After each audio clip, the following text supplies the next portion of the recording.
Divorce à l'hôtel de ville entre la mairesse André Bouchard et le conseiller municipal du district numéro 4 Sainte-Eugène, Jean Fontaine. Jean Fontaine est avec nous. Bonjour et bienvenue. Bonjour. Bon, là, on ne sait plus trop finalement qui divorce qui. Je comprends que la mairesse vous a pris de court un peu, mais j'ai comme l'impression que si c'était pas elle qui divorçait, le conseiller aurait divorcé dans pas long, là. Ça se peut-tu? Oh, oui. Bien, c'est ça. Ma décision était prise à 90 je dirais. Tu sais, je me disais, il reste quand même un an avant l'élection. Peut-être qu'il y aurait une embellie qui aurait pu arriver, mais c'est pas arrivé. Bon, parce que même, j'ai trouvé ça, votre propre communiqué dit c'est avec soulagement que Jean Fontaine souhaite remercier la mairesse de l'avoir remercié. Oui. Donc, quoi, elle vous a libéré? Bien, comme je vous dis, il y avait peu de chances que je reste, mais on ne sait pas en politique, hein, tout peut arriver, mais bon, je m'en allais. Bon, c'est à peu près vous ça. êtes quand même un conseiller senior. Vous êtes là depuis 2005. Vous êtes rentré là avec l'Action civique. Fut une certaine époque. Vous avez été indépendant à quelques occasions aussi. Vous avez vécu les maires d'Olbec, Fecteau, Laplante, maintenant Mme Bouchard depuis 2 ans et demi maintenant. Vous étiez avec elle en équipe là, il y a 2 ans et demi à peine. C'est pas long, 2 ans et demi. Qu'est-ce qui s'est passé en 2 ans et demi pour qu'on en arrive là? Il s'est trop passé de choses, trop de mauvaises décisions à l'hôtel de ville. Puis le conseiller Lanier l'exprimait bien quand il est venu s'asseoir ici. L'analyste, je dois dire, la théorie du millefeuille. Tu sais, une mauvaise décision, une autre. Mais ça fait en sorte que, tu sais, je te critique là même. Peut-être trop au bout de la mairesse. Je reprends les mots du communiqué de la mairesse qui est envoyé il y a quelques jours. Elle dit « Depuis le début de notre mandat, il y a eu un choc de valeurs entre M. Fontaine et moi. Rien qui n'était cependant insurmontable jusqu'à récemment. Je tiens à avoir des discussions franches et ouvertes avec mes collègues et collaborateurs. Cela permet d'élever le débat et de considérer plusieurs points de vue. Je n'ai jamais demandé l'unanimité au sein du Conseil et j'apprécie grandement les idées différentes qui font cheminer les réflexions dans l'intérêt collectif. Cependant, je m'attends à un minimum de solidarité, de loyauté et de préparation dans les interactions. Avez-vous manqué de loyauté envers Mme Bouchard? Bien, de loyauté, je crois pas. Mais quand on n'est pas à la même place au niveau des décisions, tu sais, moi, la taxe de 7,75 je parle aux citoyens, là, est-ce que 7,75 de plus de services qu'il y a dans la société? Non. Est-ce qu'il y a... c'est-à-dire les autres décisions étaient franchement pas bonnes. La passerelle à 36 millions, je ne pouvais pas cautionner ça. Il y a plein de décisions comme ça que je n'ai pas cautionnées. Fait que je la comprends un moment donné. Tu sais, probablement que j'avais été elle, j'aurais fait la même chose. Mais en même temps, alentour de la table, bon, si on prend le budget, vous étiez 3 conseillers à avoir voté contre ce soir-là, M. Roy, Mélanie Dufresne également. Donc, pourquoi vous, précisément, est-ce qu'il y a eu un accrochage plus important avec vous qu'avec d'autres collègues qui ont pu voter contre certains dossiers? Oui, c'est ça que je comprends pas, là. Il y a comme 2 lois, 2 mesures. Tu sais, Mme Dufresne a voté contre, elle n'a pas eu de représailles. Quand je suis allé dans son bureau, elle m'a dit c'est ça mon manque de loyauté. Mais tu sais, il y a d'autres conseillers qui ont manqué de loyauté sur Facebook, puis tout ça, puis eux autres n'ont pas cette sentence-là que j'ai eue. Donc, je ne m'explique pas sa décision. Il y a une chose qui est sûre, ça me libère. Ça, c'est vrai. Bon, ça vous libère à quel point? Parce que, bon, en politique, fédérale, provinciale, mais au municipal. Parce qu'au municipal, c'est pas vraiment des partis comme Parti québécois, Parti libéral, Québec solidaire, peu importe. On va se rallier avec un candidat à la mairie, avec un chef sur un certain nombre d'idées, mais en même temps, si vous étiez dans cette équipe-là il y a 2 ans et demi, c'est que vous étiez relativement d'accord avec le programme qui était en place? Je suis pas sûr parce que la première décision qui a été le 40 km/h, c'était la promesse de nos adversaires qu'on a réalisée. Puis c'était pas dans notre programme. Ça a été bâti, cette équipe-là, dans la pandémie ou au sortir de la pandémie. Puis je l'ai déjà expliqué quand je suis venu ici. On ne s'est pas assis vraiment autour de la table pour expliquer tout le fond de la pensée de tout le monde. Donc, ça a été une équipe montée à la va-vite. Puis notre seul objectif, c'était de battre Alain Laplante, puis c'était de rétablir le climat. Je lui donne, le climat a été rétabli. Mais est-ce qu'on peut faire avancer Saint-Jean puis mettre Saint-Jean sur la carte au niveau économique puis d'aller plus loin, notamment sur le REM puis plein d'autres sujets? Je pense que oui, là. Bon, parce que, puis je reprends encore les mots du communiqué de la mairesse qui disait, bon, qu'elle s'attendait à un minimum de solidarité et de loyauté. Et elle dit, évidemment, c'est non négociable avec moi. Malheureusement, la ligne a été franchie à plusieurs reprises. Avez-vous senti ça? Non. Ça, écoutez, moi, je vais vous dire une chose. J'ai 18 ans et demi d'expérience. Vous l'avez dit, j'ai connu le maire Fecteau d'Olbec. vous irez leur demander si j'ai franchi la ligne. Alain Laplante, peut-être pas, là, parce que ça, c'était vraiment la guerre. Mais moi, je suis une personne qui ne franchit pas les lignes. Je suis respectueux des gens qui m'entourent.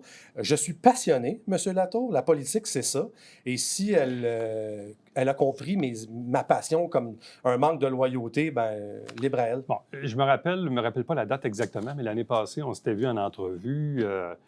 Puis, vous aviez fait un peu la liste de dossiers dans votre quartier qui n'avançaient pas. Ouais. Vous dites, bon, ben là, ça marche pas, ça marche pas. Puis, je me rappelle, je vous avais dit, ouais, mais en même temps, vous faites partie de l'équipe qui est majoritaire au conseil. Donc, comment se fait-il que vous n'arrivez pas à faire avancer vos propres dossiers? C'est une bonne question. La réponse, c'est que il y a beaucoup de projets dans le pipeline. Au PTI, je veux dire, il y a peut-être, je sais pas moi, 200 projets, puis on va en faire peut-être 25. Fait que c'est dur de mettre son projet à l'ordre du jour. Puis surtout, le parc Ronald-Beauregard, c'est des dizaines de millions de dollars. Fait que c'est sûr et certain que c'est des gros morceaux. Mais on s'est engagé à le faire. Et puis, moi, je vais m'en remettre à mes citoyens de Saint-Eugène. Et puis, ils évalueront si c'est moi qui n'ai pas fait le travail ou si c'est Mme Bouchard. Mais moi, je sais que mon travail, je le fais. J'ai toujours été présent. Puis, je vais continuer de l'être. À partir du moment où vous êtes indépendant, vous dites « ça me libère ». Bon, dans quelle mesure ça vous libère? Dans quelle mesure vous dites des choses aujourd'hui? Vous avez d'ailleurs une séance du conseil ce soir, avant l'enregistrement où on est en ce moment. Mais bref, qu'est-ce que vous vous êtes empêché de dire dans les 2 dernières années que vous voulez dire maintenant? Ah, j'ai toute une chose à dire. Moi, j'ai été estomaqué. Puis ça, c'est peut-être ça qui fait référence à la mairesse. Je vais vous expliquer ce qui est arrivé. Je reçois un appel du cabinet du maire sur un dossier, puis tout ça. Et puis, je dis, je vais parler à Patrick Barrière, qui est son chef de cabinet. Et M. Barrière n'était pas disponible. Donc, il était en télétravail. Je dis, OK. Je parle à la secrétaire. Elle dit, oui, mais il va répondre. Si tu l'appelles, il va répondre, mais il est en Floride. Je dis, oh, le chef de cabinet qui est en Floride, qui fait du télétravail. Alors, au caucus, ça me questionnait, parce que je me suis dit, si à la ville de Saint-Jean, on permet à des gens de faire du télétravail en Floride, je me dis, mes taxes, est-ce qu'ils servent à payer des gens en Floride? Et la mairesse, quand je lui ai posé la question, sa réponse a été de dire, non, il est rejoignable, là, oui, il est en télétravail. Pour recevoir, puis c'est pour ça que j'en parle publiquement, parce que le lendemain, on a reçu un courriel qui disait que non, M. Barrière était en vacances. Bien, M. Barrière a 4 semaines de vacances selon son contrat. Puis si on regarde son Facebook, bien, il y en a eu à Noël, il y en a eu à la relâche, il y en a eu récemment. Puis là, tu as l'été qui n'est pas arrivé, puis tu as Noël suivant qui n'est pas arrivé. Donc, moi, je pense qu'elle est mal entourée, Mme Bouchard. Puis c'est ce que mes antennes me disent. Ça, après 18 ans, Éric, j'en ai des antennes à l'hôtel de ville puis à l'extérieur. Donc, je décode que vous pensez que le fait d'avoir attaqué, disons, le chef de cabinet en caucus, en privé, que cet élément-là n'a pas passé, là, disons. Ça n'a pas passé. Puis d'ailleurs, elle m'en a même parlé quand je l'ai rencontrée. Okay. Elle me dit que ça se faisait pas puis que j'avais attaqué l'équipe. Mais moi, écoutez, là, si mes taxes servent à payer quelqu'un en télétravail en Floride, j'ai-tu le droit de poser des questions? Était-il en télétravail ou était-il en vacances? Non, mais ça s'est transformé en vacances le lendemain. Je lui ai demandé, Mme Bouchard, est-ce qu'il est en télétravail ou en vacances? Elle me dit, il est en télétravail. En quelque part, mais vos collègues alentour de la table qui font partie de l'équipe, ils ont entendu la même chose que vous. Exact. Ils sont d'accord, pas d'accord? Bien, là, on a reçu un courriel le lendemain qui disait qu'il était en vacances. Mais quand la mairesse, tu sais, puis le diable est dans les détails, M. Latour, quand la mairesse n'est pas capable de dire son chef de cabinet, si elle ne sait pas qu'il est en télétravail ou en vacances, on a un problème. Mais donc, elle est mal entourée, puis elle prend de mauvaises décisions avec cet entourage-là. C'est dur à dire, je le dis, mais c'est ce que je pense. Bon. Est-ce que vous pensez que c'est ça qui vient colorer l'ensemble du mandat actuel, l'ensemble des griefs que vous avez à l'égard du travail de la mairesse et ou de son entourage, comme vous dites? Là? Absolument. Moi, j'ai un immense respect pour Régis Labombe. Et Régis Labombe est passé à une émission à Télé-Québec récemment. Et la question lui était posée, M. Labombe, quel est le secret de votre réussite? Quel a été le secret de votre réussite? Et sa réponse a été de dire, mon entourage. Et il disait, souvent, je n'étais pas d'accord avec eux. Il dit, souvent, je les babounais pendant 2-3 jours parce que ce qu'il me disait, c'est pas ce que je voulais entendre. Je pense que c'est ça un grand leader. Un grand leader, c'est quelqu'un qui s'entoure de personnes qui vont pas nécessairement dire ce qu'ils veulent entendre, mais qu'après ça, après mûre réflexion, qu'on est capable de prendre les bonnes décisions. Puis comme j'ai dit au début de l'entrevue, les mauvaises décisions s'empilent, le déneigement à gauche, la passerelle, la Saint-Vincent-de-Paul, Unité-Aînée, qu'on soit passé à côté de Unité-Aînée. Savez-vous, M. Latour, qu'on bâtit présentement, il se lève du logement social à l'extérieur de Saint-Jean, puis le projet n'a même pas été présenté au conseiller municipal parce que Mme Bouchard a décidé de ne pas nous le présenter. Ça ne fait aucun sens. Où est-ce qu'on s'en va, la ville de Saint-Jean, là, avec ça? Pour vous, c'est quoi la suite à partir de maintenant? Parce que là, il reste quand même 18 mois avant l'élection. Vous allez voter probablement dans les prochaines semaines le prochain PTI, le programme triennal d'immobilisation. Il y aura un budget aussi adopté avant Noël. Bref, comment voyez-vous la fin du mandat actuel dans le contexte, là? Bon, bien, je vais vous expliquer un peu vers où je m'en vais, d'où je viens. Un moment donné, quand j'ai commencé à prendre ma décision, est-ce que je quitte l'équipe ou pas, je me suis posé la question, quel est le bilan de l'équipe André Bouchard? Puis je pose la question aux gens autour de moi, ils ne sont pas capables de me nommer une chose que l'équipe André Bouchard a fait.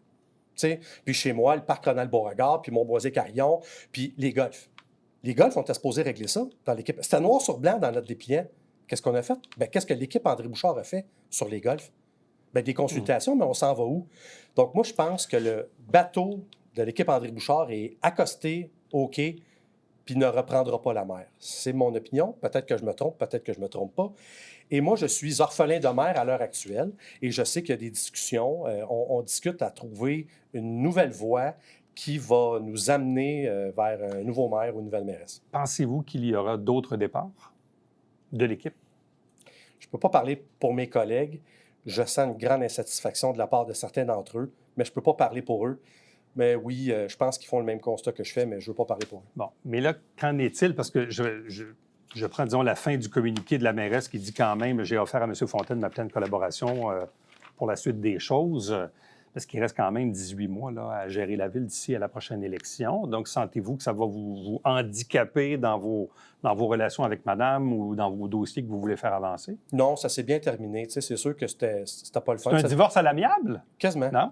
Oui, oui. C'est vrai que les avocats disent qu'il faut aller en médiation. Vous n'êtes pas allé en médiation? Non, il n'y a pas eu de cri, il n'y a pas eu de pleurs, il n'y a pas eu de heurts. On s'est levé, on s'est serré la main. Puis elle m'a même dit, je pense qu'on va mieux travailler comme ça. OK. Puis c'est tout à son honneur. Puis je pense qu'on va bien travailler d'ici la fin. Mais je ne suis pas imbécile. Elle va me présenter un candidat contre moi, puis solide, puis il est probablement déjà trouvé. Mais j'ai une petite nouvelle pour elle. Je vais me représenter, puis je connais mes citoyens, puis je vais travailler fort, comme d'habitude. Donc, vous serez sur les rangs pour un autre énième mandat? Monsieur Latour, absolument. Puis dans cet article-là que je recommande aux Joannais, ça s'appelle « Le miracle québécois expliqué ». Oui. On explique comment Régis Labombe... On pense que Québec, là, c'est une ville de fonctionnaires puis le tourisme. Il y a un parc industriel qui est extraordinaire à Québec.